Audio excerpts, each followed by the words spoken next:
With 120,000 miles on the clock, the TT's OEM mounts were completely worn out, and it was causing way more drivetrain movement than it should. Today I'm swapping in a set of CTS Turbo motor and transmission mounts to tighten everything up and fix that sloppy feel. Okay, so to remove the engine mount, you gotta take all this shit up from above, right? The coolant reservoir, you gotta undo the power steering reservoir, and this bolts up to one of these two up here, which the new mount has threaded holes for. But once you remove all that shit, it's pretty easy. You don't have to take the whole reservoir out, and we actually left this in while we were doing the timing belt.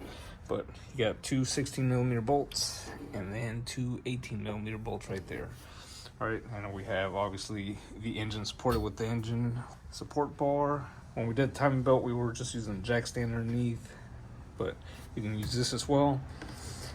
So support the engine, remove all this bullshit that's in the way, then undo those 4 bolts, toss a new one in, and then torque the bolts down. And similar process for the transmission mount. You have to take the battery box out, battery as well. If you have a aftermarket intake, it might be easy. Just take off the filter and the MAF housing. If you have the stock air box, then you have to undo a bunch more. But similar to the engine mount, it's just 4 bolts. All right, these 2 here, and then these 2 that bolt up to the transmission. Oh, and then there's a final bolt back here. This little bolt, I think it's a 14. So the bolts that secure the mount to the chassis are 16mm bolts, and then 18 for the ones that mount up to the transmission. So we got all that shit already taken care of. New mount goes in. Now to get access to the bolts, you have to take off the waterfall, this cover. You have easy access to that bolt, but to this one over here, you have to move the wires around. And I don't know if you can see, smack dab in the middle, there's a hole in the cover here, down here, that gives you access to that bolt.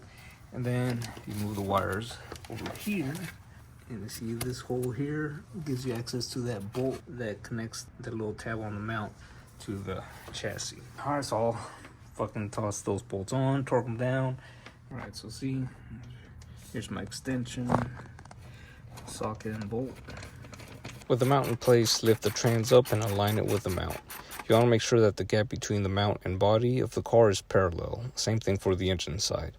The torque specs for both mounts are the same: 74 foot-pounds for the 18mm bolts, 30 foot-pounds plus a 90-degree turn for the 16mm bolts, and the extra 13mm bolt for the trans mount is 15 foot-pounds plus a 90-degree turn. Still have a few other things to finish up on this car, so I won't be reviewing these mounts in this video. Once the TT is finished and I've completed the break-in for the clutch, I will be reviewing both upgrades. So subscribe to the channel for that update, and if this video helped you out, drop a like and a comment. Help support the channel by checking out the links below, and more on this TT coming soon.